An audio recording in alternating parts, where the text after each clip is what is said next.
Hi, I'm Jackson Crawford. I'm an Old Norse specialist, previously teaching at several universities, and now on my Patreon supported YouTube channel, talking about all kinds of subjects in Norse language, myth, runes, etc., for anyone who wants to hear about them. And one of my hobby horses of sorts is trying to resolve timeline confusions that people have. You know, we so easily kind of lump all the past together. And I just wanted to cover a really common but brief confusion in this video, which is the difference between who the Norse are and who the Normans are.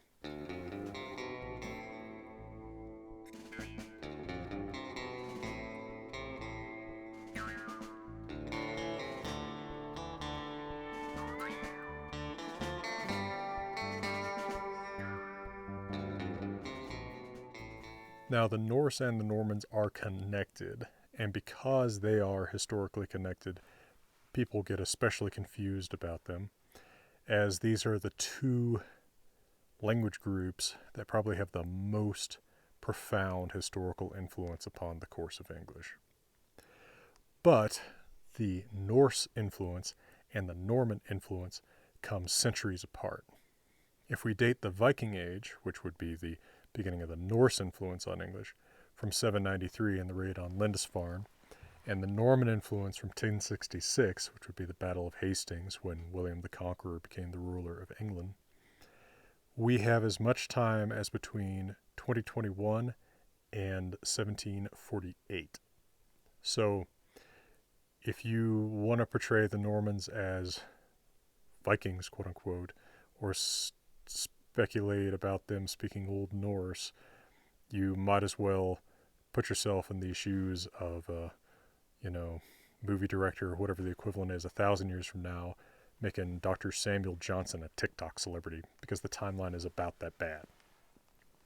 So the Norse, the Scandinavians, are coming from Scandinavia, Norway, Sweden, Denmark, but mostly Denmark in the case of England, beginning in about 793, rounded to 800, and settling heavily in eastern England.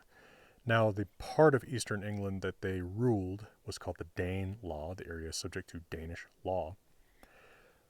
London and Oxford were right on the borders of this area. Cambridge was well within this area. So it's an area whose English became prestigious in later centuries. And although I disagree with the characterization of Middle English and later Modern English as having resulted from creolization between Old English and Old Norse, there's certainly a huge amount of Old Norse influence on English in this area, probably coming from the fact that many of the men settling in this area are learning English as a second language and bringing with them a lot of vocabulary and even some grammatical categories and ideas from Old Norse.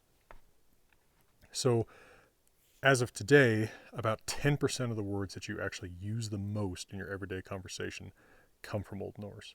These include basic verbs like get, give, take, the word they, them, their, and many, many, many others. Now, I have a lot of videos on my channel that have touched on some of this. I have one in which Old English expert Simon Roper and I have a conversation in which he speaks Old English and I speak Viking Age, Old Norse, or Old Danish. That's kind of fun. And then many where I've talked about Old Norse influence on English vocabulary. All right, but starting not long after those Viking invasions of England were Viking invasions of France.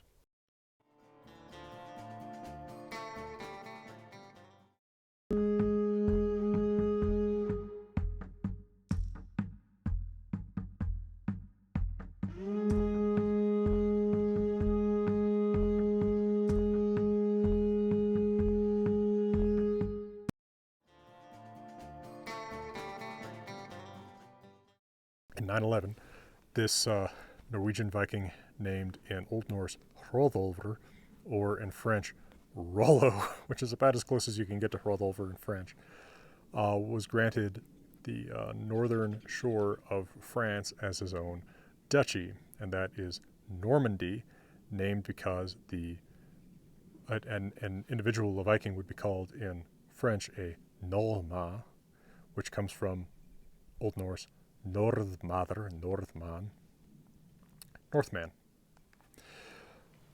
So just as eastern England was being settled by Norse-speaking Vikings, so was a part of northern France.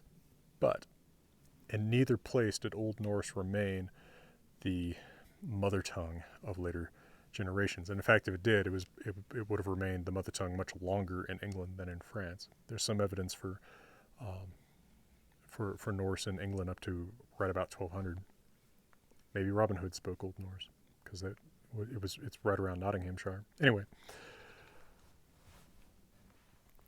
by the time that the descendants of these Vikings settling in northern France in 911 and the following years, in the time between that and their invasion of England in 1066, that's 5 or 6 generations, right? That's going back to about the Civil War, if you want to use an analogy from modern times in America from 2021 and going back about that far. So that's a good 5 or 6 generations growing up speaking French, and although that is a Norse-influenced French, it is French. So the Norse brought a lot of Old Norse or Scandinavian influence into English, and then their descendants that passed through France brought a lot of French influence to English. But it's not the Normans who are responsible for Norse influence. It's the Norse who are responsible for Norse influence. The Normans are responsible for all the French influence on English. I know the terms are similar. I know they're historically connected, but it's not the same thing. All right, well, for beautiful Colorado, let me wish you all the best.